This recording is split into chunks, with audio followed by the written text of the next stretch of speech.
ये घर मेरा है, यहाँ तुम्हारी मनमर्जी नहीं चल सकती। सिर पर हमने छत दी है, वही एहसान समझो। पर यहाँ तो उंगली पकड़ाई नहीं कि हाथ पकड़ लिया, ऐसा हाल हो गया।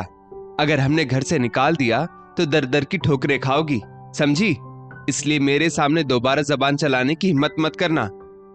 ललिता जी ने अपनी विधवा बहू माया से कहा। माँ जी, बर्दाश्त करने की भी एक हद होती है, पर अब और नहीं। हर बात पर मकान की धौंस दिखाना बंद कर दीजिए। मैंने ऐसा क्या कर दिया जो आप मुझ पर ऐसे चिल्ला रही हैं? आज बहुत ज्यादा थकावट हो रही थी, बुखार भी है। कल रात इतने लोगों का खाना था, कल सुबह से लगी थी सारी तैयारी में। कितनी वैरायटी बनी थी खाने में, बर्तनों का ढेर लग गया था। मेहमानों के जाने के बाद रात 2 बजे तक तो सारे घर की सफाई की। सुबह थकावट के कारण बुखार आ गया, तब भी सुबह उठकर काम पर लग गई। बर्तन मांजने पड़ोस के घर की कामवाली को क्या बुला लिया। आप तो मुझे जो मन में आया सुनाने लगी।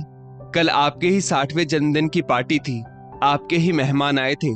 सारी तैयारियां मैंने अकेले ने की थी, सारा खाना आपके कहे अनुसार बनाया था। ज्यादा काम की वजह से थकावट के कारण बीमार तो पड़ूंगी ही ना। इस पर मेरे हालात को समझते हुए आपको खुद किसी कामवाली को काम के लिए बुला लेना चाहिए था, पर नहीं। माया नाम की मुफ्त की कामवाली है ना आपके पास, जरा भी दया माया नाम की चीज नहीं आपके अंदर। आज माया के दिल का गुब्बार निकल ही गया। अपना सामान उठाओ और अभी के अभी मेरे घर से निकल जाओ, और आस्था बहू मेरे लिए चाय बना लाओ। इसके चिल्लाने की आवाज से मेरा सिर दर्द से फटा जा रहा है। ललिता जी ने सिर पर हाथ रखते हुए कहा। पर मैं इस घर की बहू हूं, ऐसे कैसे जा सकती हूं? मेरे ऊपर एक बेटी की भी जिम्मेदारी है। मैंने 10 वर्षों तक आप लोगों की निस्वार्थ भाव से सेवा की है। सास को मां माना, देवरानी को छोटी बहन माना। देवरानी पर शादी के 4 साल बाद भी घर की जिम्मेदारी नहीं डाली, उसके बच्चे को अपना बच्चा समझ पाला। देखो, आज भी वो 2 साल का मासूम बच्चा मेरे हाथ से ही खाना खाता है, मेरे आगे पीछे घूमता है। माया ने कहा। हाँ, इस घर में रहना है तो सेवा चाकरी तो आपको करनी ही पड़ेगी। मेरा पति ही सारा घर खर्च उठाता है। आपका और आपकी बेटी का 3 टाइम का खाना, बेटी की स्कूल की पढ़ाई, कपड़े, सबकी व्यवस्था हम ही तो करते हैं। इसके बदले अगर आपने घर के काम कर भी दिए तो कौन सा एहसान किया? देवरानी आस्था बोली। हाँ, मेरे पति के गुजरने के बाद आप लोगों ने हमें सहारा दिया, इसके लिए मैं आभारी हूं। पर मैंने और मेरी बेटी ने कभी भी इस आश्रय का नाजायज फायदा नहीं उठाया। मेरी बेटी की स्कूल की फीस तो मेरे पति की इंश्योरेंस पॉलिसी की रकम से भरी जाती है। साल में 2 कपड़े त्योहार पर मुझे और मेरी बेटी को जरूर मिल जाते हैं। मैं भी अपना घर और अपने रिश्ते समझकर आप लोगों के लिए अलादीन का चिराग बनी रहती हूँ। 3 टाइम का खाना, बर्तन, कपड़े, घर की सफाई, मेहमानों की आव भगत। मम्मी जी, आपके पैरों की मालिश, उसके बाद गर्म दूध, सब काम पूरी ईमानदारी से करती हूँ। कल रात आपके जन्मदिन की पार्टी में इतने सारे लोगों का खाना, पूरी सजावट सब मैंने अकेले किया। थकावट की वजह से बुखार हो गया, इसलिए मदद के लिए पड़ोस की कामवाली को बुला लिया। इसमें मैंने क्या गलत किया? जबकि मेरे पति ने हमेशा बड़े बेटे होने का फर्ज निभाया। अपनी पत्नी और बेटी के आगे माता पिता और अपने छोटे भाई की ख्वाहिशों को रखा। मेरे पति जीते जी कभी सपने में भी नहीं सोच पाए होंगे कि उनके जाने के बाद उनकी पत्नी और बेटी के साथ इतना खराब बर्ताव किया जाएगा। पर आप लोग फिक्र मत करना, अब एक माँ अपनी बेटी के अच्छे भविष्य के लिए कोई बड़ा फैसला जरूर लेगी, माया ने कहा। माया ने अपनी बेस्ट फ्रेंड सुहाना को फोन करना जरूरी समझा, क्योंकि उसके मायके में माता पिता तो थे नहीं, बस 2 बहनें थीं। वो भी अपने ससुराल की परिस्थितियों से जूझ रही थी। सुहाना, अब तुम ही बताओ कि मुझे ऐसी स्थिति में क्या करना चाहिए? माया ने पूछा। माया, अब तुम्हें अपने आप को कंफर्ट जोन से बाहर निकालना ही होगा। तुम्हारे पास 2 रास्ते हैं। पहले तो अपने आत्मसम्मान को किनारे रख, जैसा तुम्हारे साथ व्यवहार किया जा रहा है वैसा स्वीकार कर लो, या फिर दूसरों का सहारा छोड़ खुद अपना सहारा बनो, अपनी मर्जी की मालकिन खुद बनो। बाहरी संघर्ष करने के लिए तैयार हो तो ये रास्ता चुनो। इसमें चुनौतियां आएंगी, लेकिन धीरे धीरे सब ठीक हो जाएगा। आत्मसम्मान की नमक रोटी भी मिलेगी तो चैन की नींद आएगी। अब निर्णय तुम्हें लेना है। मैं अपनी तरफ से मुझसे जितना हो सकेगा तुम्हारी मदद करने के लिए तैयार हूं, सुहाना ने आश्वासन देते हुए कहा। माया रात भर सोई नहीं, लेकिन उगते सूरज के साथ उसने एक फैसला ले लिया था। सबके उठने से पहले माया अपनी बेटी को लेकर घर से निकल गई। रास्ते में उसे सुहाना मिली। दोनों एक किराए का मकान ढूंढने जाते हैं।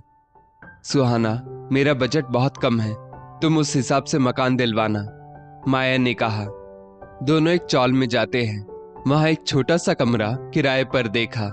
बाथरूम टॉयलेट बाहर कॉमन एरिया में था, पर किराया कम था। 2 महीने का किराया एडवांस देना था। माया, मैं अभी 2 महीने का किराया एडवांस पे कर देती हूँ, ताकि तुम्हें कुछ दिन संभलने का मौका मिल सके, सुहाना ने कहा। माया ने हिम्मत करके कमरा किराए पर ले लिया। घर जाकर माया ने अपने घर वालों से इस विषय पर बात की। कहाँ गई थी? हमारा चाय नाश्ता, घर के ढेर सारे काम बाकी हैं, सास ने चिल्लाते हुए कहा। माँ जी, हमारी वजह से आप सबको बहुत परेशानी होती है, इसलिए मैंने किराए का घर देख लिया है। मैं आज शाम को ही वहां शिफ्ट हो जाऊंगी, माया ने विनम्रता से कहा। पर लोग क्या कहेंगे? भाई चला गया तो हम उसके परिवार को भी नहीं संभाल पाए। यहाँ तुम्हें किस बात की कमी है? रहने को छत है, कपड़ा, खाना सब तो मिल रहा है। अलग रहना जितना तुमने सोचा है उतना आसान नहीं है, माया का देवर बोला। भैया, मैं आत्मनिर्भर होना चाहती हूँ। अपनी बच्ची को स्वाभिमान की रोटी खिलाना चाहती हूँ, भीख नहीं, माया ने हाथ जोड़ते हुए कहा। देखते हैं कितने दिन खिला पाती हो अपनी बेटी को स्वाभिमान की रोटी, देवरानी आस्था हाथों को नचाते हुए बोली। माया ने अपने सर्टिफिकेट, अपना और अपनी बच्ची का जरूरी सामान लिया और किराए के कमरे में पहुंच गई। सुहाना ने उनके लिए खाने की व्यवस्था कर दी। अगले दिन दोनों सहेलियों ने जरूरी बर्तनों और राशन के सामान की व्यवस्था की। अब आगे कहां कैसे कदम बढ़ाया जाए, माया सोच ही रही थी कि सुहाना आती है। माया, तुम्हारे लिए एक काम है, छोटा है, लेकिन समय को देखते हुए तुम्हें यह कदम लेना चाहिए। मेरी पड़ोस में रहने वाली शीतल भाभी सत्यनारायण भगवान की कथा का आयोजन कर रही है। करीब 20-25 लोग रहेंगे रसोई का काम संभालने के लिए। एक दिन के लिए उन्हें कुक चाहिए। क्या तुम प्रसाद का खाना बना पाओगी? देखो, भगवान ने मेरे लिए खुद रास्ता निकाल दिया। मैं सोच ही रही थी कि कहां से शुरुआत करूं, और देखो, भगवान ने खुद रास्ता दिखा दिया। हाँ सुहाना, मैं प्रसाद का खाना जरूर बनाऊंगी, माया ने खुश होते हुए कहा। इस काम के लिए तुम्हें पूरे दिन के 1200 रुपए तक मिल जाएंगे, सुहाना बोली। रविवार का दिन था। माया अपनी बच्ची को लेकर तय समय पर पहुंचती है। पूरी श्रद्धा से, शुद्ध मन से प्रसाद का सारा भोजन तैयार करती है। उसके काम से सब खुश और संतुष्ट होते हैं। उसे इस काम के 1100 रुपए दिए जाते हैं। आज पहली बार माया को उसकी मेहनत का फल, तारीफ और धन दोनों के रूप में मिला था। अब माया को छोटे आयोजन जैसे किटी पार्टी, जन्मदिन, कथा वगैरह का काम सुहाना दिलाने लगी। माया शाम के वक्त बच्ची को अपने साथ ही ले जाती। चौल में उसे अकेला नहीं छोड़ती। कुछ वक्त में माया 10 से 12 हजार रुपए महीना कमाने लगी। पति की LIC पॉलिसी और कुछ सेविंग से महीने का 4-5 हजार रुपए ब्याज मिल जाता। माया और उसकी बेटी का जीवन धीरे धीरे पटरी पर आने लगा। इधर माया के जाने से उसके ससुराल वालों की आफत आ गई।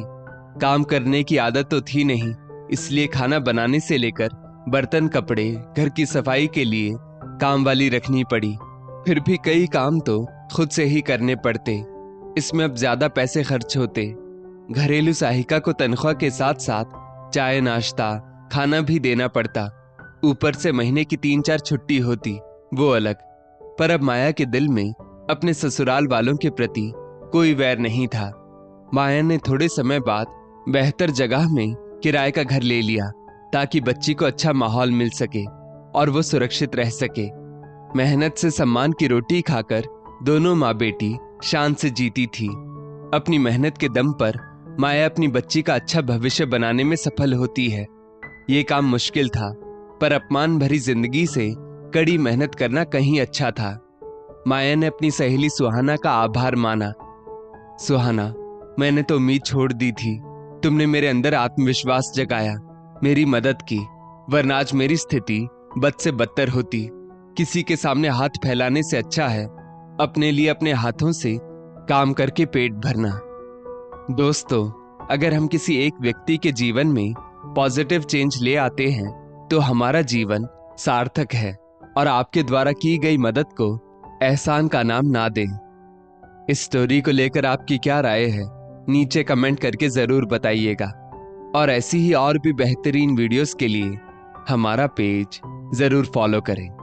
धन्यवाद।